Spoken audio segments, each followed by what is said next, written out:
বাংলাদেশের বাইরে পৃথিবীর বিভিন্ন প্রান্তে যেখান থেকে চ্যানেলে দেখছেন আপনাদের সকলকে সাদর আমন্ত্রণ তৃতীয় মাত্রা দেখবার জন্য। প্রিয় দর্শক, সময়টা অনিশ্চিত, অস্থির, উদ্বেগজনক, উৎকণ্ঠার এবং খুবই খারাপ সময় পৃথিবীর ইতিহাসে, বাংলাদেশের সময়। এবং এরই মধ্যে বাংলাদেশে এই করোনা কালে বেশ কিছু নির্বাচন অনুষ্ঠিত হয়েছে, এর মধ্যে বেশ কিছু উপনির্বাচন এবং সামনেও বেশ কিছু নির্বাচন রয়েছে। ঢাকায় আছে, পাবনায় আছে জাতীয় সংসদের উপনির্বাচন। এবং বাংলাদেশের নির্বাচন নিয়ে দীর্ঘকাল ধরে নানা রকমের বিতর্ক হচ্ছে, নির্বাচনের মান নিয়ে, কতটা অংশগ্রহণমূলক হচ্ছে, সেই সব বিষয় নিয়ে আজকেও আমরা মূলত আজকের আলোচনায় সেই দিকটাতেই নজর দেবার চেষ্টা করব। কথা বলবার জন্য রয়েছেন আমার ভাই, বাংলাদেশ আওয়ামী লীগের সাংগঠনিক সম্পাদক আহমেদ হোসেন। ডানে রয়েছেন বাংলাদেশ জাতীয়তাবাদী দল বিএনপি চেয়ারপারসনের উপদেষ্টা হাবিবুর রহমান হাবিব। স্বাগত আপনাদের দুইজনকে স্টুডিওতে। মিস্টার আহমেদ হোসেন, আপনাকে দিয়ে আলোচনাটা শুরু করতে চাই। করোনাকালে নির্বাচন, ইতিমধ্যেই নির্বাচন কমিশন কয়েকটি নির্বাচন করেছে, যদিও অনেকেরই দাবি ছিল যে এই করোনাকালে নির্বাচন করা আসলে এক ধরনের তামাশা, মানুষ ভোট দিতে যাবে না। নির্বাচন কমিশন সেখানে সাংবিধানিক বাধ্যবাধকতা দেখিয়ে তারা নির্বাচনটা করেছে, যদিও আমরা জানি যে এই বাধ্যবাধকতা এড়ানোরও সুযোগ আছে, আইনি প্রক্রিয়া ছিল, সেই দিকে তারা যায়। এবং সামনেও বেশ কিছু নির্বাচন আছে। যখন জনসমাগম বা নিষিদ্ধ, যখন সোশ্যাল ডিস্টেন্সের কথা বলা হচ্ছে, তখন এই ধরনের নির্বাচন আয়োজন কতটা যৌক্তিক? এবং তার চেয়ে বড় প্রশ্ন হচ্ছে, আমি শুরুতেই যেটি বললাম যে নির্বাচন নিয়ে অনেক রকমের প্রশ্ন আছে, আপনারা দুজনেই সেটি ভালো জানেন। সেই সব প্রশ্নের কোন সুরাহা আগামী নির্বাচনগুলোতে হবে কিনা বা কিভাবে হবে? ধন্যবাদ আপনাকে। যে আমি তো আজকে আগস্ট মাস, এই মাস তো শোকের মাস, বাঙালি জাতি শোকে মুহ্যমান। বঙ্গবন্ধুকে শ্রদ্ধার সাথে স্মরণ করেছে 15ই আগস্ট, তারপরে এই মাসে 21শে আগস্ট, আজকে আপনার ছিল 24শে আগস্ট আমির রহমানের মৃত্যু মাস। এই মাসটি জুড়েই আমাদের সুখের, দুঃখের, বেদনার মাস। বঙ্গবন্ধু শেখ মুজিবকে আমি শ্রদ্ধার সাথে স্মরণ করি। বেগম মুজিব, শেখ কামাল, শেখ জামাল, শেখ রাসেল, শেখ নাসের, শেখ ফজল হক মনির সহ যারা সেদিন জীবন দিয়েছেন তাদেরকে আমি শ্রদ্ধার সাথে স্মরণ করি এবং পুরো জাতি তাদেরকে শ্রদ্ধার সাথে স্মরণ করে। বাংলাদেশ, বঙ্গবন্ধু জন্মেছিলেন বলেই তো বাংলাদেশের জন্ম হয়েছে। বাংলাদেশ আর বঙ্গবন্ধু এক সূত্রে গাঁথা, অভিন্ন। বঙ্গবন্ধু মানেই বাংলাদেশ, বাংলাদেশ মানেই বঙ্গবন্ধু। আপনি যে বিষয়টার উপর কথা বলার চেষ্টা করেছেন, যেটা নির্বাচন তো এটা সাংবিধানিক বিষয়। আর এই ডিপার্টমেন্টটা আমাদের রাজনৈতিক দলের ডিপার্টমেন্ট নয়। আমরা বিশ্লেষক হতে পারি, আলোচনা করতে পারি, বাট টোটাল দায়িত্বটা হচ্ছে ইলেকশন কমিশন। এবং নির্বাচন কমিশন হচ্ছে স্বাধীন, তারা সাংবিধানিকভাবে সেই নির্বাচনগুলো সম্পন্ন করছে। এমন প্রশ্ন এসেছে যে হ্যাঁ, আপনার এই করোনার সময় নির্বাচনগুলো করা যাবে কিনা, তখন তাদের পক্ষ থেকে উত্তর তো আসছে যে সাংবিধানিক বাধ্যবাধকতা আমাদের করতে হচ্ছে। এবং এই করোনার মধ্যে শুধু বাংলাদেশ নয়, পৃথিবীর কিছু কিছু দেশে নির্বাচন হয়েছে। সাউথ কোরিয়া নির্বাচন হয়েছে, আপনি নাকি দেখেছেন, শ্রীলঙ্কা হয়েছে, এবং আরেকটা মনে হয় আফ্রিকার কোন দেশে নির্বাচন হয়েছে। আমেরিকা বোধ অক্টোবর নভেম্বর নির্বাচন হতে যাচ্ছে, নির্বাচন হবে, নির্বাচন পিছিয়ে যাওয়ার কোনো সুযোগ নেই। কাজেই আমাদের তো এখন প্রশ্ন হচ্ছে করোনার সঙ্গে মোকাবেলা করতে হবে, আবার করোনা, জীবন, এগুলোর মধ্যেও সমন্বয় রাখতে হবে, আবার নির্বাচনও করতে হবে, রাষ্ট্রকে চালাতে হবে, সবকিছুকে ফেস করতে হবে। সো কি ধরনের নির্বাচন আপনি আশা করছেন? নির্বাচন যেভাবে হয় সেভাবেই হবে। নির্বাচন জনগণ ভোট দিবে, তার ভোটাধিকার প্রয়োগ করবে, স্বাধীনভাবে ভোটাধিকার প্রয়োগ করবে, তার মধ্য দিয়ে যারা নির্বাচিত হবে, অলরাইট। নির্বাচনকে ঘিরে তো নানা রকমের প্রশ্ন, এই প্রশ্ন, নির্বাচনকে ঘিরে প্রশ্ন শুধু বাংলাদেশে কেন, সারা পৃথিবীতেই তো আছে। এই তো বেলারুসে তো এখন নির্বাচন হয়ে গেছে, বিক্ষোভ চলছে, এখন তো বিরোধী বলছে নির্বাচন ভুয়া ছিল, কারচুপি হয়েছে, নির্বাচন বাতিল করতে হবে, ফেয়ার নির্বাচন দিতে হবে। কাজে এই নির্বাচনী বিতর্কগুলো সব দেশেই আছে। বেলারুস তো বাংলাদেশের খানিকটা ঘনিষ্ঠ, তাই না? বেলারুস তো একটা ধনী রাষ্ট্র, আমাদের সাথে তো কূটনৈতিক সম্পর্ক ভালোই।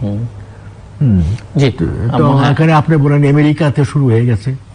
আমেরিকাতে বলা হচ্ছে, আমি দেখলাম যে বারাক ওবামাই বলেছে যে আমেরিকার ডেমোক্রেসিকে ডেস্ট্রয় করে দিয়েছে ট্রাম্প।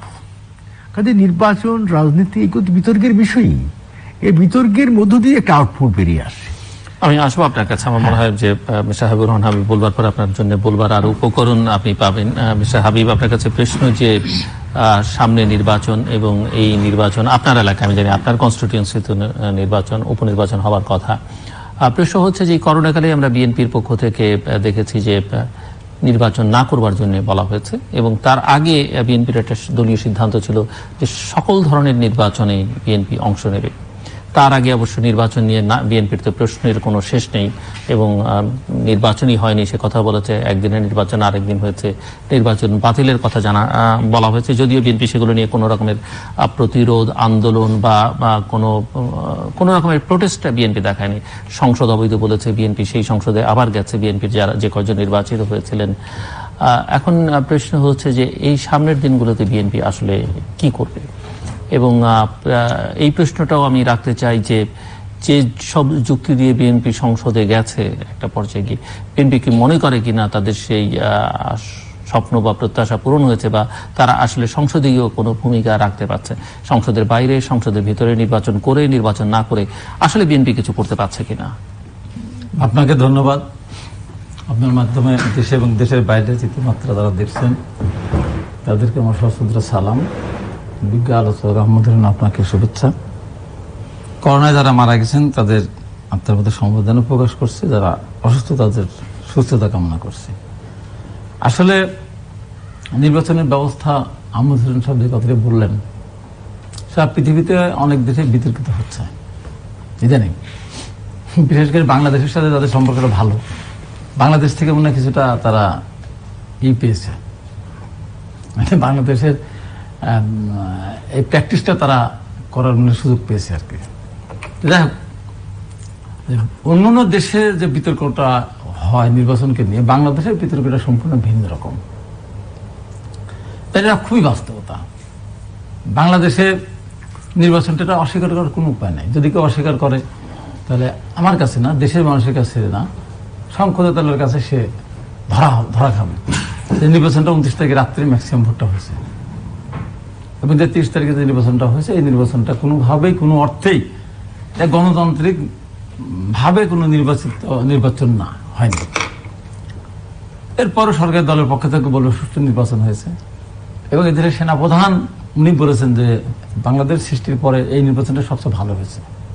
এখন যদি ভবিষ্যতে কেউ যদি প্রশ্ন করে তাই 70 সাল নির্বাচন ভালো হয়নি, 73 সাল নির্বাচন বাংলাদেশ হওয়ার পরে ওটা বাংলাদেশ এই যাবৎকালের 73 ধরেন আপনি, তারপরে আপনার ধরেন বিএনপিগুলো বাদ দেন, 96 সাল নির্বাচন বলেন, 2008 নির্বাচন বলেন, তাহলে কোন নির্বাচনে সঠিক হয়নি, এইটাই শুধু সঠিক নির্বাচন হয়েছে উনার ভাষায়। এরকম কথা সবচেয়ে ভালো হয়েছে, আগেরগুলো ভালো হয়েছে, এই যে সবচেয়ে ভালো বলছে, এটা কোনোভাবে বলতে পারেন না। তাহলে আমরা কোন জায়গায় গিয়েছি এখন আপনি হিসাব করে দেখেন। আর যে কথাটি যে করোনাকালীন সময় যে নির্বাচন, 180 দিন, 90 দিন, তারপর 180 দিন, এটাকে আপনার আরো 90 দিন বাড়ানো যেতে পারত। তারপরে কি, এটা একটা বিষয়। এখন আমি মনে করছি যে করোনাকালীন সময় নির্বাচন বিএনপি অংশগ্রহণ করেছিল বগুড়া এবং যশোরে, কিন্তু যখন করোনা তখন শুরু হয়েছিল মাত্র, সেই সময় নির্বাচনটা করলে এত দোষের কিছু ছিল না। কিন্তু বগুড়া যখন নির্বাচন করলো, যশোর যখন নির্বাচন, তখন করোনা কিন্তু পিকে, এখনো সে পিকেই আছে। তো বিএনপি তার দায়িত্ব বোধের জায়গা থেকে দেশের মানুষের পক্ষে কথা বলার চেষ্টা করেছে যে একটা নির্বাচনের চেয়ে বড় হল মানুষের জীবন। সেই জীবন বাঁচানোর জন্য বিএনপি চেষ্টা করেছিল সরকারকে নিবৃত্ত করা, যে দেখেন আরো কিছুদিন অপেক্ষা করে দেখেন, 3 মাস পরে সুস্থ হয়। সরকার সে পথে যায়নি, সরকার মধ্যে নির্বাচন করে নিয়েছে। এবং সবচেয়ে বড় দুঃখের ব্যাপার যেটি, মানুষ কিন্তু ভোট কেন্দ্রে যায়নি। তারপরও বগুড়াতে মনে হয় 50%-এর কাছাকাছি, এবং যশোরে 63% ভোট কাস্ট হয়েছে, দেখালো। তো এই যে এই করোনা, এই যে মানুষের জীবন নিয়ে যাচ্ছে, সারা পৃথিবী থেমে গিয়েছে, সেখানেও কি সরকারের এতটুকু বোধোদয় হলো না? কেন আমার পার্সেন্টেজ বাড়ানোর দরকার আছে? ঢাকা সিটি কর্পোরেশন বলেন, ঢাকাতে নির্বাচন, সেখানে 4-5% ভোট দিয়ে দিতে হলো, কি দরকার? 45% দেখানো, 63% দেখানো। এই জায়গার থেকে আমার মনে হয় যে সরকার এখনো সঠিক জায়গায় আসেনি, ভবিষ্যতে আসবে কিনা যায় না। আমি আমার ব্যক্তিগত কথা যদি বলতে চাই, এই দেশে যত আন্দোলন হয়েছে, মানে স্বাধীনতার আগের থেকে 69 আন্দোলন থেকে শুরু করে বাংলাদেশে এমন কোনো আন্দোলন নেই যে আন্দোলনে আমার অংশগ্রহণ নেই। কোথাও মিছিলের পিছনে, কোথাও মধ্যখানে, কোথাও সামনের একটু পিছনে, অনেক সময় সামনের কাতারে থাকে। আমি সেই মানুষটি, এবং আমি ছাত্রলীগ করে এসেছি, আওয়ামী লীগের রাজনীতির সাথে আমি ছিলাম, এবং সারা জীবন আওয়ামী লীগের দুঃসময়গুলিতে আওয়ামী লীগের রাজনীতির সাথে ছিলাম। আমার ওখানে ভোটের সময় কিন্তু আমাকে ভোটটা দিতে দেওয়া হয়নি। কত নির্মম, কত নির্মম যে আমি একজন মানুষ সারা জীবন এই সংগঠনের জন্য আমি কাজ করলাম। হ্যাঁ, আমি দল পরিবর্তন করেছি, আওয়ামী লীগে অনেকেই আমি দল পরিবর্তন করে আওয়ামী লীগে এসেছে, সেখানে আমার উপরে আক্রমণ করা হলো। ভোটটা তো কোন ইলেকশন 2018? 18? জি। ভোটটা তো কেটেই নিবে, ডিক্লেয়ারই দিবে, তো মারার দরকার ছিল কি? মানে এই মারাটা, আমার উপর যে হামলাটা, এটা পৃথিবীর ইতিহাসে, হ্যাঁ আপনি বলেন যে আম্বেদকরের সাথে আমি একমত, 21শে গ্র্যান্ড হামলা অত্যন্ত নির্মম, বেদনাদায়ক। 15 আগস্টের ঘটনা আরো বেদনাদায়ক। আমার উপর ঘটনাটা কি বেদনাদায়ক না? মারা যায়নি তাই? ওই ঘটনা তো এখন আসলে সামনে কি? এখন আমি সামনে বলি যে সামনে দলের সিদ্ধান্ত কি, আপনার সিদ্ধান্ত কি, এবং এটা একটু শুনে আমরা এখানে এটাও বুঝতে চাইবো যে থেকে আসলে আপনারা কি বের করতে আসলে বলতে চাচ্ছি যে যেহেতু সরকার নির্বাচন, এবং সরকার তো সব জায়গাতেই আপনার করোনাকে যেভাবে নিয়ন্ত্রণ করার দরকার ছিল, মানুষকে যেভাবে রক্ষা করার দরকার ছিল, সেটা প্রথম থেকেই তো সরকার এলোমেলো করে ফিরেছে। সে প্রথম থেকে, এর আগে আমি বলেছি, গার্মেন্টস ব্যবসায়ীদের গার্মেন্টস খোলা থেকে শুরু করে ঈদ, রোজার ঈদ, কোরবানির ঈদ, এবং বিভিন্ন যাতায়াত ব্যবস্থা, মানুষ তো এখানে করতে পারে। গ্রামে গেলে এখন এমন অবস্থা হয়েছে, মানে মাস্ক পরাটাই বিপদ। মাস্ক পরলে তাদের তাকিয়ে থাকে। আমি তো গ্রামে গেছিলাম, মাস্ক পরাটা, কেন মাস্ক পরবো, করোনা কোথায়, মানে ভাবটা এরকম। তার কারণ হলো কি, যে মারা যায় প্রতিদিন কত, বাংলাদেশে 17 কোটি মানুষ মারা যায়, 40 জন, 45 জন, 50 জন, এরকম তো টেলিভিশনে আসে। এবং টেস্ট যেহেতু কম করা হচ্ছে, আজকে বলে 13,000 টেস্ট, 2,400 কত জনের টেস্ট ধরা পড়ছে। হ্যাঁ, টেস্টে যদি প্রতিদিন যদি আপনি 2 লক্ষ মানুষ টেস্ট করতেন, তাহলে 50,000 মানুষ আক্রান্ত হতো, তখন কিন্তু মানুষ ভয় ভীত হতো। কিন্তু মানুষ যেটা মারা যায়, যেগুলি প্রকৃত মারা যায়, যদি 50 জন মারা যায়, হয়তো 70 জন মারা যায়, 90 জন মারা যায়, কিছু তো সরকার লুকাচ্ছে। পৃথিবীর বহুত দেশে, আমেরিকাতেও এই অভিযোগটা আসছে, সঠিক তথ্যটা দেওয়া হচ্ছে না। এখানে আপনারা কি নির্বাচনে যাচ্ছেন? আমার প্রশ্ন এখন নির্বাচনে আপনার প্রশ্নের উত্তরে বলে, বিএনপি একটা গণতান্ত্রিক রাজনৈতিক দল, বিএনপিকে ক্ষমতা বসিয়ে দেবে না। এবং এখানে হয়তো আহমদ ভাই বলবেন, বা অনেকে হয়তো বলতে চান, জিয়া রহমান বন্দুকের দল নিয়ে ক্ষমতায় বসেছে, কিন্তু পৃথিবীতে একমাত্র জিয়া রহমান যিনি ক্ষমতা দখলও করেন নাই, ক্ষমতা গ্রহণও করেন নাই, ক্ষমতা অর্পিত হয়েছে তার উপরে। এরপরে আমরা সামনে যাই, এরপরে আমি বলি, এরপরে 91 সালে বিএনপি নির্বাচন, 9 বছর পরে গণতান্ত্রিক ভাবে নির্বাচিত হয়, ক্ষমতা এসে জনগণের ভোটে। 2001 সালে বিএনপি ব্যাপক সংখ্যাগরিষ্ঠতা নিয়ে নির্বাচন করে ক্ষমতায় এসেছিল। তো বিএনপি সশস্ত্র বিপ্লব করে রাষ্ট্রীয় ক্ষমতায় যাওয়ার স্বপ্ন দেখে না। বিএনপিকে ক্ষমতা বসিয়ে দিবে, অতীতেও কেউ দেয়নি, ভবিষ্যতে কেউ দিবে, বিএনপিটা বিশ্বাস করে না।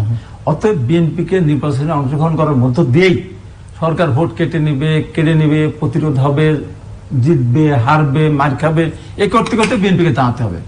অতএব বিএনপি নির্বাচনে যাওয়া ছাড়া কোনো বিকল্প নেই, এবং বিএনপিকে যেতে হবে, এবং বিএনপিকে রুখে দাঁড়াতে হবে জনগণকে সাথে করে নিয়ে। আমি মনে করি সেদিন সামনে আসতেছে। ওকে, মিস আহমেদ হোসেন। লাস্ট আমাদের হাবিব ভাইয়ের কণ্ঠে একটা জিনিস স্বীকৃত হলো যে নির্বাচনে বিএনপিকে আসতে হবে।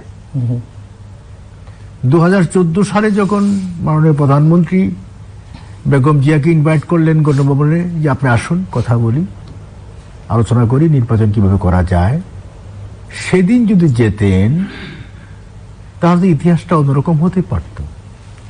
সেই কথাই তো আপনি আসলেন আজকে। 2014 সালের বক্তব্যে কিন্তু আপনি ফিরে আসলেন। আপনারা বললেন যে আপনাদের নেতা প্রধান আপসহীন নেত্রী, অবশেষে কিন্তু আপসহীন থেকে সরে এসে বাইবুন গিয়ে প্রধানমন্ত্রীর কাছে অ্যাপ্রোচ করলেন মানবিক দৃষ্টিকোণ থেকে। লিডার অফ হিউম্যানিটি বঙ্গবন্ধু কন্যা শেখ হাসিনা, তিনি কিন্তু এটা অ্যাকসেপ্ট করে নিয়েছেন, তাকে কিন্তু প্রশাসনিক অর্ডারে রিলিজ দিয়েছেন। দ্য লিডার অফ হিউম্যানিটি কে? It is our beloved leader Sheikh Hasina. কাজে আপনি সেই তো সরেই তো আসলেন, আপনার জায়গা থেকে তো আপনি নেই, সেই স্টেট থেকে অনেক সরে আসছেন। যেটা আমি বললো যে নির্বাচন ছাড়া বিকল্প না, নির্বাচন হচ্ছে বিকল্প। হ্যাঁ, নির্বাচনে যেতে হবে, আসতে হবে। এই যে সময়গুলো নষ্ট করলেন আপনারা, নষ্ট করে আপনাদেরকে নষ্ট করে দিয়েছেন। এখন বিএনপি হচ্ছে একটা পার্টি, যে পার্টির যেমন ট্রেনে যদি ইঞ্জিন না থাকে সে ট্রেন চলতে পারে না, কিন্তু যে পার্টির নেতৃত্ব থাকে না সেই পার্টি কিন্তু চলতে পারে না। এখনো পার্টি প্রধান তিনি কনভিক্টেড, এখন জামিনে আছেন, হ্যাঁ, অন অ্যাডমিনিস্ট্রেটিভ অর্ডার। তিনি তো ওনার পক্ষে তো পলিটিক্যাল অ্যাক্টিভিটিতে অংশগ্রহণ করা সম্ভব নয়। ভারপ্রাপ্ত যিনি আছেন তিনিও একজন পলাতক আসামি, ফৌজদারি অপরাধে তিনিও কিন্তু অভিযুক্ত। এটি নীতিগতভাবে আইনের দৃষ্টিকোণ থেকে তিনি কিন্তু ভারপ্রাপ্ত সভাপতি হতে পারেন না। সব কারণেই বিএনপি হচ্ছে without head it's a party. Without head যদি থাকেন, আমার মাথা যদি না থাকে আমার বডি চলতে পারবে না। সেই কারণে বিএনপি হচ্ছে নেতৃত্ব শূন্য একটা পার্টি। আর কিন্তু বিএনপি নেতৃত্ব শূন্য হোক, বিএনপি এটা কেউ কেউ অথর্ব পার্টি বলুক কিংবা মির্জা হাবিব যতই বলুন না কেন যে বিএনপিকে নির্বাচন করেই থাকতে হবে, কথা যতই ঠিক হোক, প্রতিরোধ করতে হবে, বিএনপি কিছু করতেও পারে না, প্রতিরোধও করতে পারে না। নির্বাচন নিয়ে প্রশ্ন তুলে একটা সামান্য প্রতিবাদও তারা করবার সক্ষমতা রাখে না। এটা এতদিনে গত কয়েক বছরে সেটি প্রমাণ করেছে। কিন্তু নির্বাচনটা তো ঠিক করতে হবে। বিএনপি একমাত্র দল না, বিএনপি একমাত্র গোষ্ঠী না, দেশের সাধারণ মানুষ আছে, তাদের চোখ আছে, গণমাধ্যম আছে, যেহেতু আমরা একটা গ্লোবাল ভিলেজের অংশ, পৃথিবীর অন্যান্য অংশেরও চোখ আছে বাংলাদেশের প্রতি। আপনারা কি মনে করেন কিনা যেটা ফ্রি, ফেয়ার, অ্যাকসেপ্টেবল বিশ্বাস করি? বিশ্বাস করেন, করতে পারছি কিনা বাংলাদেশ? আমরা করতে পারছি, বিএনপি আসুক না আসুক, পারুক না পারুক, আমরা করে যাচ্ছি, আমরা করছি। বিএনপির কাছে এটা গ্রহণযোগ্য হবে না। আমরা যা করি বিএনপি নো বলবে, আমরা ভালো বললে বিএনপি এর খারাপ বলবে। বিএনপি তো কখনো এই কথা বলবে না যে নির্বাচন ঠিক মতো হয়েছে, বাট ঘরে গিয়ে বলবে যে তারাই কারেক্ট, আমরা ভুল। এটা হচ্ছে বিএনপি চরিত্র। বিএনপি এখন ভাবছে নির্বাচনে আসবে, অলরাইট আসুক, বাই ইলেকশনে আসুক, নো প্রবলেম, সব নির্বাচনে যাবে, ইউপি নির্বাচনেও যাবে, পৌর নির্বাচনে, এমন কোন নির্বাচন বাকি রাখবে না, সব নির্বাচনে এখন বিএনপি যাবে। মানে এই যে এতদিন পরে অভিজ্ঞ হলো নির্বাচন ছাড়া বিকল্প পথ নাই। কাজে সে আমার প্রতি ফিরে আসলেন, নির্বাচনের প্রতি ফিরে আসলেন। বাংলাদেশের ইতিহাসে একমাত্র আওয়ামী লীগ হচ্ছে নির্বাচনের পার্টি, ডেমোক্রেটিক পার্টি। উনি বললেন যে বিএনপি ডেমোক্রেটিক পার্টি। বিএনপি উপরে ডেমোক্রেসি, ভিতরে কনস্পিরেসি। বিএনপি হচ্ছে ডেমোক্রেসির নাম দিয়ে কনস্পিরেসির সমন্বয়ে একটা পার্টি বিল্ড আপ হয়েছে। বিএনপি হচ্ছে কিলারদের পার্টি, খুনিদের পার্টি। আপনি যদি বলেন বঙ্গবন্ধু হত্যার সাথে জিয়াউর রহমান জড়িত ছিল, কিলিং এ, এটা ইতিহাস সত্য কথা, ইতিহাস সত্য কথা। ফিলিপ চারি যেটা আপনার ছিল সিআইএর এখানকার দায়িত্বে ছিল 75 সনে, তার সাথে 7 দিন আগে জিয়াউর রহমান বৈঠক করেছেন। এখন কি জিয়াউর রহমানকে আবার আসামি করে আবার মামলা হবে? না, উনি তো নেই, মরণোত্তর বিচার এখন তো আসতেছে, দাবি আসতেছে, তো মরণোত্তর বিচার দাবি তো আসছেই। এখন কিংবা 21শে আগস্টের মামলায়, কারণ আপনারা গত কিছুদিন ধরে বলছেন যে বেগম জিয়ার নির্দেশে বেগম জিয়া তার পৃষ্ঠপোষক করেছেন এবং তারেক বেগম জিয়াকে সেই মামলায় ঘটনার সত্যতা আছে। এরকম একটা 21শে আগস্টের মতো জঘন্য ঘটনা, হাওয়া ভবনে বসে জঘন্য অপরাধের জন্য বেগম জিয়া এর সঙ্গে যুক্ত থাকলে তিনি কেন সেই মামলা? হাওয়া ভবনে 21শে আগস্টের যে মাস্টার মাইন্ড তারেক জিয়া, এটা আমার কথা নয়, মুফতি হান্নান তার স্টেটমেন্টেই বলে গেছে। আপনি যদি বলেন ক্যাপ্টেন, এই যে যেটা ফাঁসি হলো, তার নাম যেটা ফাঁসি হয়ে গেল, মাজেদ, তার মৃত্যুর আগে মানুষ কিন্তু বলে যায় সত্য কথা। সে বলে গেছে জিয়াউর রহমান সম্পর্কে, বলে গেছে জিয়াউর রহমান সাহেব তো পরদিন গেলেন ক্যান্টনমেন্টে গিয়ে মিটিং করলেন, বললেন গত রাতে যা হয়ে গেছে এটা নিয়ে আমাদের ভাবনার কিছু নেই, কারণ এটা জাতীয় ব্যাপার, এটা আমাদের ব্যাপার নয়, এটা আমাদের ব্যাপার নয়। এবং তিনি আরো বলেছেন যে 4 জন খুনি, ওরাই বঙ্গভবনে বসে সব চালাতো। জিয়াউর রহমান সাহেব সেখানে যেতেন, কথা বলতেন, কুলি মুস্তাফার সাথে বৈঠক করতেন। না, আমি যদি খুনি হই, তা আমার তো বিশ্বস্ত লোকটাকে আমি সেনাপ্রধান বানাবো। মুস্তাক যাতে খুনি, তার বিশ্বস্ত সহচরটাকেই সেনাপতি বানিয়েছে। আপনি দেখেন পৃথিবীতে, আমার মনে নেই, আমরা হইতে পারে, আপনার কাছে তথ্য থাকতেও পারে, কোন দেশের সেনাবাহিনীতে ডাবল কমান্ড নেই, single command, deputy chief of army নেই, কম। বঙ্গবন্ধু করেছেন, বিকজ জিয়াউর রহমানকে বঙ্গবন্ধু স্নেহ করতেন, ভালোবাসতেন। এবং জিয়াউর রহমান 32 নম্বরে গিয়ে বলেছে, বঙ্গবন্ধু বুলেট কিন্তু আমার বুকে লাগবে, আপনার বুকে লাগবে না, এইভাবে অভিনয় করেছে। এগুলো হচ্ছে অভিনয় ছিল, এগুলো অভিনয় ছিল। একমাত্র সামরিক বাহিনী ব্রিগেডিয়ার কর্নেল জামিল সে চলে আসছে বঙ্গবন্ধুকে সেভ করার জন্য, জীবন দিয়ে প্রমাণ করে গেল সে আসলেই সংবিধান, রাষ্ট্র, গভর্নমেন্টের প্রতি সে অনুগত ছিল। কাজে বিএনপি হচ্ছে ক্লাসের পার্টি, বারবার প্রমাণিত হয়েছে। হ্যাঁ, আহমেদ হোসেন যে কথাগুলো বললো, এটা নাটকের মঞ্চে খুব ভালো হতো, সুন্দর করে ভঙ্গিমা করে যেভাবে বুঝালেন। কথা হলো যে আমি জিয়া রহমান দিয়ে শুরু করি। জিয়া রহমান যদি খুনি হবে, 75-15 আগস্ট জিয়া রহমানই যদি হত্যা করে থাকে, পৃথিবীর একটি দেখেন না সেই দেশে কেউ একটা সরকারকে উৎখাত করে হত্যা করানো সংগঠিত করে আরেকজনকে ক্ষমতা বসিয়েছে? একটি দেখান উদাহরণ। আপনারা যেমন আর কিছু না হলেও প্রেসিডেন্ট না হতে সেনাপ্রধান তো হতেন, তো উনি তো সেনাপ্রধান হন নাই। উনি তো 25 আগস্ট পর্যন্ত তো সেনাপ্রধান ছিল জেনারেল শফিউল্লাহ, দেশের প্রেসিডেন্ট মুশতাক, ক্যাবিনেটের সমস্ত মিনিস্টাররা আওয়ামী লীগের নেতারা, আওয়ামী লীগের ক্যাবিনেট মিনিস্টাররা।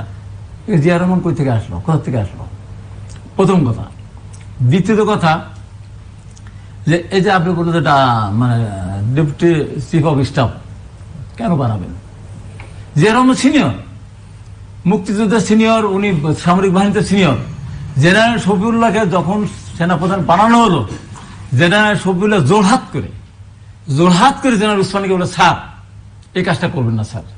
জেনারেল জিয়া রহমান আমার সিনিয়র, জেনারেল জিয়া রহমানকে আপনি সেঞ্চে বানান, এইভাবে বলছে জেনারেল শফিউল্লাহ। সেখানে তো তাকে ডেপুটি স্টাফ করা, চিফ অফ স্টাফ করা, তাকে তো অসম্মানিত করা হয়েছে। তারপরে উনি অন্য জায়গায় ছিলেন। জিয়া রহমানকে একটা স্যালুট দেন, কারণ খন্দকার মুশতাক রাষ্ট্রপতি হওয়ার পর আওয়ামী লীগের সমস্ত নেতারা যখন শপথটা কে পড়ালেন? আজকে আওয়ামী লীগের অন্যতম উপদেষ্টা এইচটি ইমাম, উনি শপথ পড়াননি, উনি সেই অনুষ্ঠান পরিচালনা শপথ সব অনুষ্ঠান বিচারপতিরা সমস্ত আয়োজন করেছিলেন উনি, ক্যাবিনেট সেক্রেটারি। হ্যাঁ, উনি আজকে আওয়ামী লীগের উপদেষ্টা। এবং ওই শপথ অনুষ্ঠানে সমস্ত বাহিনী প্রধানরা গিয়েছিলেন, ওই সময় সমস্ত ইম্পর্টেন্ট লোকজন সবাই গিয়েছিলেন, একমাত্র জিয়াউর রহমান যান নাই। উনি বলেছেন কোন খুনির শপথ অনুষ্ঠানে জিয়াউর রহমান যেতে পারে না। তাকে তো আরেকবার স্যালুট দিল। আর যে কথাটা বলেন, জাসদের জন্ম হয়েছিল কার বিরুদ্ধে? আওয়ামী লীগের বিরুদ্ধে। গণবাহিনীর জন্ম হয়েছিল কিসের জন্য? আওয়ামী লীগের নেতাদেরকে হত্যা করার জন্য। কিবরিয়া সাহেবকে ঈদের মাঠে হত্যা করেছিল, 8-9 জন আওয়ামী লীগের এমপিদেরকে হত্যা করেছিল গণবাহিনী। বিপ্লবী সৈনিক জন্ম হয়েছিল কার জন্য? আওয়ামী লীগকে উৎখাত করে রাষ্ট্রীয় ক্ষমতা দখল করার জন্য, কর্নেল তাহেরের নেতৃত্বে।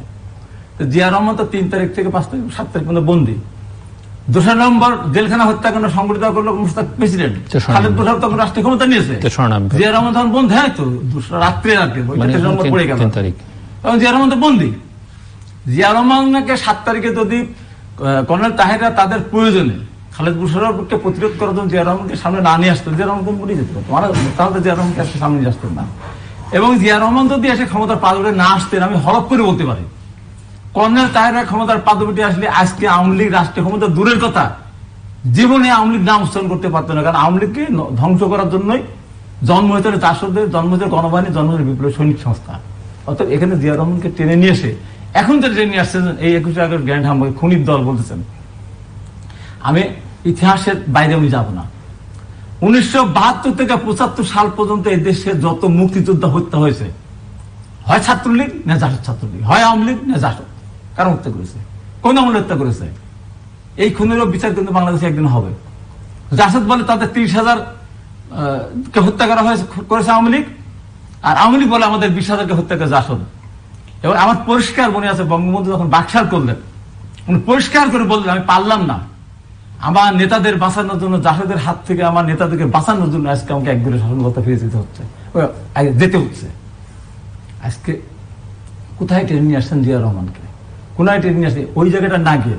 এবং বাংলাদেশে যে এই যে আপনার সব ভুলে গেছেন, আপনি হয়তো ভুলে গেছেন, আমি হয়তো ভুলে গেছেন, কিন্তু মনে পড়ে গেল 79-82 সালে খন্দকার মুশতাক জেলখানা থেকে বের হওয়ার পর বাইতুল মুকাররমে যখন প্রথম মিটিং করেছিল, সেই মিটিং এ গ্যারেন্টি মেরেছিল কারা? বোম মেরেছিল কারা? সাপ ছেড়েছিল কারা? না, আমি বলছি যে হয়েছে, তখন তার বিএনপি রাষ্ট্রীয় ক্ষমতায়। এরপরে আমার মনে আছে, আপনি আমার বিয়েতে গিয়েছিলেন কিনা যায় না, আজকে প্রধানমন্ত্রী গিয়েছিলেন 1984 সালের 16ই অগাস্ট অথবা 17ই অগাস্ট, 15ই অগাস্টের প্রোগ্রাম বাইতুল মোকাররমের এখানে হয়েছিল, আলোচনা সভা, জনসভা। সেই মিটিংয়ে বোমাবাজি হয়েছিল, 10 থেকে 15 জন সাংবাদিক এবং নেতারা মারা গিয়েছিল। 10 থেকে 15 জন সাংবাদিক এবং নেতারা মারা গিয়েছিল ওই মিটিংয়ে। হ্যাঁ, শেখ হাসিনার উপর তখন আক্রমণ হয়েছিল। 21 আগস্ট গ্র্যান্ড হামলা, তার আগে 88 সালে করেছে না লালদিঘির ময়দানে। সরকারে একদম সরকারের গুলি বন্দুক, সরকারের পোশাক পরে শেখ হাসিনাকে টার্গেট করে গুলি করেছে। টার্গেট কে ছিল? শেখ হাসিনা, শেখ হাসিনা, নট যে খালেদা জিয়া। খালেদা জিয়া, সেটাই বলছেন, সেটাই বলছি। হ্যাঁ, খালেদা জিয়া টার্গেট হয়েছিল 2015 সালে সিটি কর্পোরেশন নির্বাচনে। না, তার যেখানে তার গাড়িতে গুলি করা হলে, বাট ওনার মূল কথা হচ্ছে যে শেখ হাসিনা শুধুমাত্র ওনাদের সময় টার্গেট হয়নি, শেখ হাসিনা বিভিন্ন আমি বলছি বারে বারে উনি হয়েছেন, জঙ্গিদের দ্বারা বারে বারে হয়েছেন। এবং দেখেন আজকে যে কথাটা বারবার আসে, কথাটা পুরনো কথা নতুন করে আসলে পরে ঘটনা একই আসে। জঙ্গিবাদের জন্ম হতে তাহলে কবে? জঙ্গিবাদ জন্ম হয়েছে 91 সাল থেকে 96 সালে বিএনপি ক্ষমতা ছিল, কোথাও জঙ্গির উত্থান ছিল না। আওয়ামী লীগ 96 থেকে 2001 সাল পর্যন্ত ক্ষমতায়। আপনার উদ্দেশ্যে 10-এর উদ্দেশ্যে ঘটনা ঘটলো, মুকসেদপুর গির্জায় হলো, কোটালীপাড়া বোমা পাগলো 76 কেজি, আপনার পল্টনে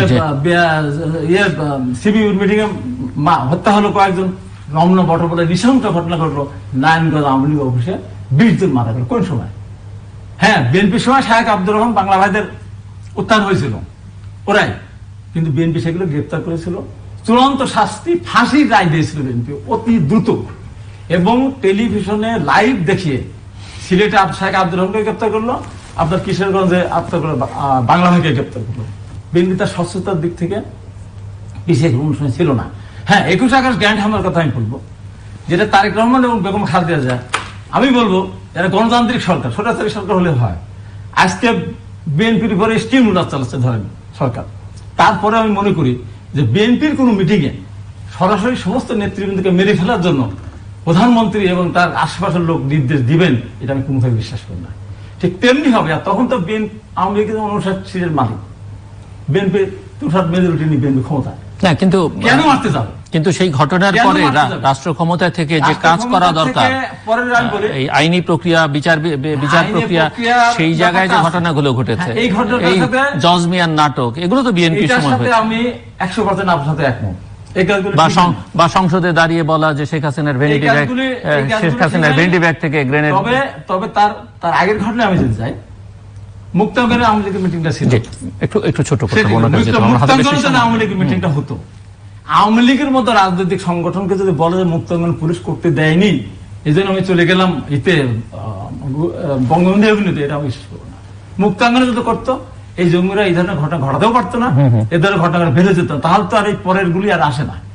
এখন আমি চ্যানেল আইতে এসেছি, এখন এখান থেকে যাওয়ার পথে আমি অ্যাক্সিডেন্ট করি, তাহলে চ্যানেল আই থেকে আসলাম বলেই, রাস্তায় গেলাম বলেই অ্যাক্সিডেন্ট করলো, না আসতাম এখানে তাতে অ্যাক্সিডেন্ট সুযোগ ছিল না। তো মুক্তাঙ্গনে যদি মিটিংটা করতো, বঙ্গবন্ধু না গেলে কিন্তু এই ঘটনা ঘটে না। আওয়ামী লীগের উচিত মুক্তাঙ্গনে মিটিংটা করে, নাহলে পুলিশের সাথে কাড়াকাড়ি পাঠাপাঠি তো আওয়ামী লীগ করেই তো থাকে। আজকে তো আমার বিএনপি পারতেছে না, বলতেছেন। হ্যাঁ, আপনার একটা কথা উত্তর দেবে, শেষ করতে চাই, শেষ করতে হবে প্লিজ। আপনি বললেন ওই জায়গায় আসলো, ইতিহাস ভুলে গেলে তো চলবে না। 88 আওয়ামী লীগের নির্বাচনে যায়নি, 96 আওয়ামী লীগ নির্বাচনে যায়নি। বিএনপি যখন 15 ফেব্রুয়ারি বিএনপি যখন রাষ্ট্রীয় ক্ষমতা 3 যখন নির্বাচন, সাদেক হোসেন যখন খোকা মেয়র হলো, তখন আওয়ামী লীগ কিন্তু স্থানীয় সরকার নির্বাচনে যায়নি। শুধু তো বিএনপি যায় না তার না, বিএনপি চেষ্টা করেছিল 2014 সালে তত্ত্বাবধায়ক সরকার অধীনে নির্বাচন করার জন্য, মানুষ যেন ভোটার দেখে প্রয়োগ করতে পারে, সেটা সেই সময় যায়নি। আপনার ছাত্রলীগের সভাপতি ছিলেন, আমি ছিলাম ভাইস প্রেসিডেন্ট, আমি আপনার সহকর্মী ছিলাম। তখন যে আপনি মধুর ক্যান্টিন বটতলা যে বক্তৃতা করতেন 15 আগস্টে, তখন কিন্তু আপনি বলতেন জিয়া রহমান খুনি না, আপনার কণ্ঠ থেকে না, আচ্ছা আমাকে বলতে দেন।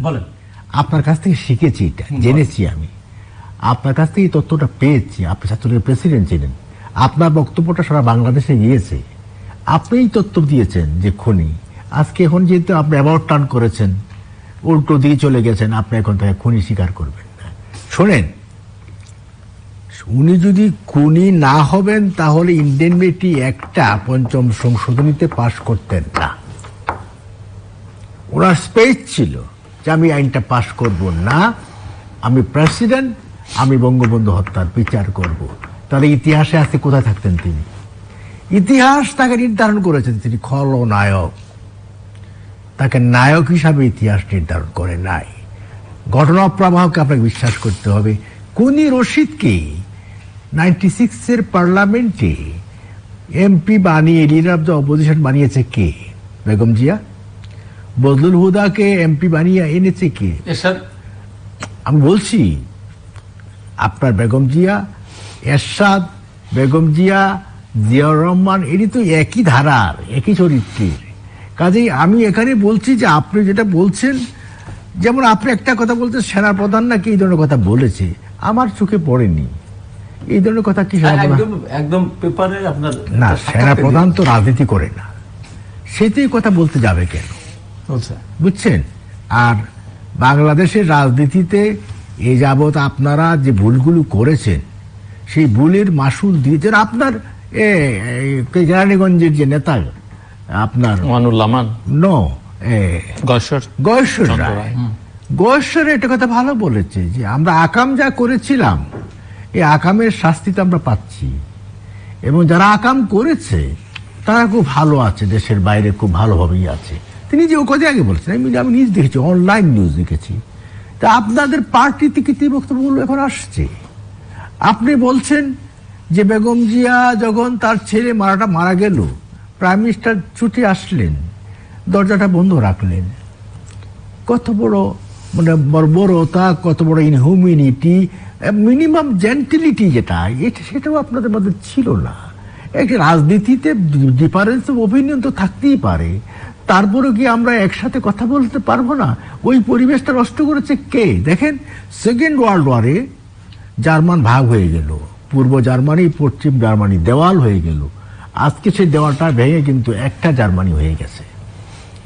কিন্তু 15ই আগস্ট 21শে আগস্টের মধ্য দিয়ে বাংলাদেশের রাজনীতিতে যে প্রাচীর গড়ে উঠেছে, এই প্রাচীর কোনোদিন ভাঙবে না। আপনি খুনিকে মালা দিবেন, খুনিকে আপনি রিওয়ার্ড দিবেন। বার্লিন ওয়াল ভাঙলে এটা ভাঙবে না কেন? হ্যাঁ, বার্লিনের এটা এক জিনিস নয়, বার্লিনের প্রেক্ষাপট আর এই দেশের প্রেক্ষাপট এক জিনিস নয়। আপনার কাছে আছে খুনিরা, আপনার কাছে আছে বন্ধু। আর একটা কথা আপনি স্বীকার করেছেন, এই পর্যন্ত স্বীকার করেছেন, আপনি ভালো করেছেন যে এই পর্যন্ত যত আক্রমণ হয়েছে, এরশাদের আমল বলেন, আপনাদের আমল বলেন, জঙ্গিবাদের উত্থান বলেন, সব আমলগুলিতেই শেখ হাসিনাই ছিলেন প্রধান টার্গেট কিলিং এ।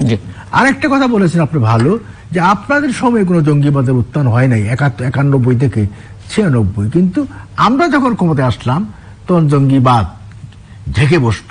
তো বিকজ এই গভর্নমেন্টটা ছিল জঙ্গিবাদ বিরোধী গভর্নমেন্ট। শেখ হাসিনার কমিটমেন্ট ছিল জঙ্গিবাদ নির্মূল করো, উগ্রবাদ নির্মূল করো, উগ্রবাদ মুক্ত বাংলাদেশ। একেবারে শেষের দিকে আমরা খুব ছোট্ট করে, আমি যেখান থেকে শুরু করেছিলাম যে কেন এই নির্বাচনে বিএনপি যাবে কিনা, বা আপনি নির্বাচন করবেন কিনা, তারপরে নির্বাচন করা মানেই হচ্ছে সংসদে যাওয়া, সেখান থেকে বিএনপির আসলে প্রাপ্তি কি, বা আপনারা যদি জনগণের পক্ষে কথা বলে থাকেন সেটি নিয়ে অনেকের মধ্যে প্রশ্ন আসে, আপনারা কি খালি নিজেদের কথা বলেন না জনগণের কথা বলেন? জনগণের কি প্রাপ্তি হচ্ছে? খুব ছোট্ট করে বলবেন আপনি। আমাদের যে কয়েকজন আছে সংসদে, তাদের বলার চেষ্টা করে, জনগণের কথাই বলার চেষ্টা করে। আর এটা প্রথম না যে সরকারকে অবৈধ বললাম, সংসদকে অবৈধ বললাম, ক্ষমতায় গেলে, এটা প্রথম না। এটি জিতছেও আওয়ামী লীগও জেতার পর যখন কেড়ে নিয়েছিল আওয়ামী লীগের রেজাল্ট সরকার, তখন আওয়ামী লীগ সংসদের দক্ষিণ প্লাজায় সংসদ বসিয়েছিল, বিকল্প সংসদ সংসদ আবেদনের কথা বলেছিল। যতদিন সংসদে ছিল বিরোধী দলের নেতা ছিল, তারপর ওই সংসদকে কোনোদিনও মানে নেই, অবৈধই বলেছে। কোন সন্তান যদি বিয়ের আগে জন্মগ্রহণ হয়, বিয়ে হয়ে গেলেও নাতে হয়ে গেলে ওকে অবৈধই বলে। সংসার হয়, বিয়ে হয়, সবই হয়, কিন্তু ওই সন্তান বৈধ কোনদিনও হয় না। এই যে 10 বছর সংসদ অবৈধ, মানুষের ভোটে হয় নাই।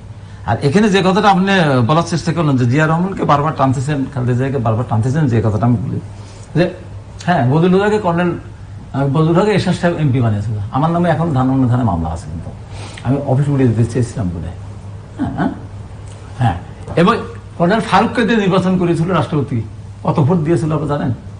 এবং ফ্রিডম পার্টির টোটাল উত্থানটা হয়েছিল এরশাদের সময়, এবং আপনার লালদিঘির ময়দানে প্রধানমন্ত্রীকে হত্যা করার সেদিন যে নির্বিচার গুলি চালিয়েছিল, তার সাথে কি সরকার একসাথে সরকার গঠন করে নাই, নির্বাচন করে নাই। তারপর একই তো লাস্টে যেদিন মারা গেলেন সেদিন এক জিনিস এই জায়গায় যদি এরশাদের সময় মারার চেষ্টা হলো, সেই এরশাদের সঙ্গে সম্পর্ক হতে পারে। আর যে বেগম 88 জানুয়ারির জন্য যদি সম্পর্ক হতে পারে, তাহলে 21 আগস্টের জন্য বিএনপির সঙ্গে হবে না কেন? এটি প্রশ্ন। আর এটা হলো সরকারের বাহিনী না। হ্যাঁ, ঘটনার পরবর্তী আমি একমত, ঘটনার পরবর্তী সময় জজমেন্ট, নাটক সাজানো, এইগুলি নিহাত অন্যায়, নিহাত বড় ধরনের অন্যায় ছিল। কিন্তু তারেক রহমান, খালেদা জিয়া কোনোভাবেই যে ওই আওয়ামী লীগের নেতৃত্ব থেকে মেরে ফেলতে হবে এই নির্দেশ দিতে পারেন না, কেউই পারেন না। খালেদা জিয়া, তারেক রহমান না, শেখ হাসিনাও পারেন না এই কথা দিতে, যে বিএনপি সব নেতাকে মেরে ফেলো, মামলা দিতে পারে, সবটাকে মেরে ফেলতে বলতে পারেন না। অর্থাৎ ওইটা যদি মিলতে পারে, এবং আমি দেখেন 111 ভিতরে আপনার ছেলের 111 মানে শেষ করতে হবে নেত্রীর পক্ষে একদম। আমি সেই সময় টেলিভিশন টক শোতে টিভিতে যেভাবে বলেছিলাম, বাংলাদেশে একমাত্র আমি বলেছিলাম, এবং আমাকে ওখান থেকে বের হতে দিবে না এটা কথা বলেছিলাম। দুই নেত্রীর বিরুদ্ধে বলতে হবে, মনের মুখে সমর্থন করতে হবে, মানে পক্ষে কথা বলতে হবে।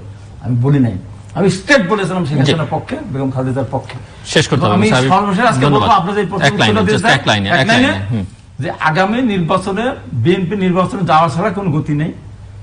যে কোন বিএনপি যেহেতু গণতন্ত্রে বিশ্বাস করে, গণতান্ত্রিক শক্তি, অতএব সরকারকে বলবো, হ্যাঁ আপনি বলতে পারেন মুখ দিয়ে অনেক কিছুই বলতে পারেন, এই বলা শেষ না, যে ভোটটা যেন মানুষের ভোটটা মানুষকে দিতে দিবেন, তা না হলে কিন্তু জাহান্নাম। ধন্যবাদ। জাহান্নামে আর পাপী হবেন। জনগণ প্রতিরোধ করবে, ইনশাআল্লাহ জনগণ আবার ঘুরে দাঁড়াবে। প্রতিরোধ শব্দটা হলো এগুলো কাগজের কথা, মুখের কথা। প্রতিরোধ কেন করতে যাবে? নির্বাচন হবে সুষ্ঠু, ফ্রি অ্যান্ড ফেয়ার, ক্রেডিবল। কিন্তু গণতান্ত্রিক শব্দ না, আপনি হেরে গিয়ে বলবেন প্রতিরোধ করো, রাগই করতে হবে না, হেরে গিয়ে বলবেন প্রতিরোধ করো, তাই না? শুনুন, হেরে যাওয়ার ভয়ে আগে কিছু করতে পারবেন না, হেরে গিয়ে বলবেন যে ইলেকশন সুষ্ঠু হয় না, এগুলো বলবেন না। আগে জেতার চেষ্টা করে, জিততে না পারলে বলবেন যে হ্যাঁ জনগণের রায়টা মেনে নিলাম। এটা হচ্ছে ডেমোক্রেসি। জনগণকে নিয়ে কেন্দ্রের নিয়ন্ত্রণ রাখতে হবে। কিপ কনফিডেন্স জনগণ। কোনটা আমরা কখন দেইনি? আমি সবসময় দিয়েছি না। এখন বিএনপি চাচ্ছি জানে এরকম আওয়ামী লীগ, আপনারা চিন্তা করতে পারেন না যে একসময় আপনাদের সঙ্গে ছিলেন, খেলায় নামলেন, আপনি ফাউল গেম করতে করতে গেল। আপনি দিতে বলেন, তাহলে যে করোনা কত চুরি করছেন। আওয়ামী লীগ তো বিএনপিকে ক্ষমতায় বসিয়ে দিবে না। আওয়ামী লীগের দায়িত্ব এই বিএনপির ক্ষমতায় বসিয়ে, ক্ষমতা বসাতে বলতেছে। আমি ছোট্ট 10 সেকেন্ডে যদি আপনি হাবিব তো দীর্ঘদিন আপনাদের সঙ্গে ছিলেন, ছাত্রলীগের নেতৃত্ব দিয়েছেন, অনেকে প্রধানমন্ত্রী শেখ হাসিনারও খুব ঘনিষ্ঠ ছিলেন, আমি একটা প্রশ্ন করতে চাই যে উনি যদি, আমি প্রশ্ন করি, উনি যদি, আমরা ধরেই নিচ্ছি যে ওনার দলের যে অবস্থা, হয়তো ইলেকশনে গেলে উনি হয়তো মনোনয়ন পাবেন, উনি যদি মনোনয়ন পায়, সংসদে যায়, তাহলে এই যে বৈরিতা, বাংলাদেশের রাজনীতি যে খারাপ দিকগুলো কাটিয়ে উঠতে একটা ভূমিকা রাখতে পারে। আমি কথা বলি যে বলছি, এই ওয়াল ভাঙতে, এই যে আপনি যেটা বলছেন ঘনিষ্ঠতা, উনি মুশতাক ঘনিষ্ঠ ছিল, জিয়া রহমান ঘনিষ্ঠ ছিল বঙ্গবন্ধু। শুনেন, এইটাতে যারাই ঘনিষ্ঠ হয়, যারাই ঘনিষ্ঠ হয় তারাই মুনাফিক। অনেক ধন্যবাদ মিস্টার আহমেদ হোসেন এবং মিস্টার হাবিবুর রহমান হাবিব এই আলোচনায় আমার জন্য। দর্শক, মূল কথা হচ্ছে যে আমরা চাই আসলে বাংলাদেশটা গণতান্ত্রিক হয়ে উঠুক, বাংলাদেশের নির্বাচনগুলো হোক, যথা নিয়মে অনুষ্ঠিত হোক, এবং সেখানে মানুষের অংশগ্রহণ থাকুক, অবাধ হোক, সুষ্ঠু হোক এবং গ্রহণযোগ্য হোক। এবং সামনের যে নির্বাচনগুলো আছে, নির্বাচন নিয়ে যেসব প্রশ্ন আগের নির্বাচনে আছে, যৌক্তিক হোক, অযৌক্তিক হোক, এই ধরনের প্রশ্ন মুক্ত নির্বাচন বাংলাদেশে হোক, সেটি আমাদের সকলের প্রত্যাশা। দর্শক, আমাদের সঙ্গে থাকবার জন্য অসংখ্য ধন্যবাদ।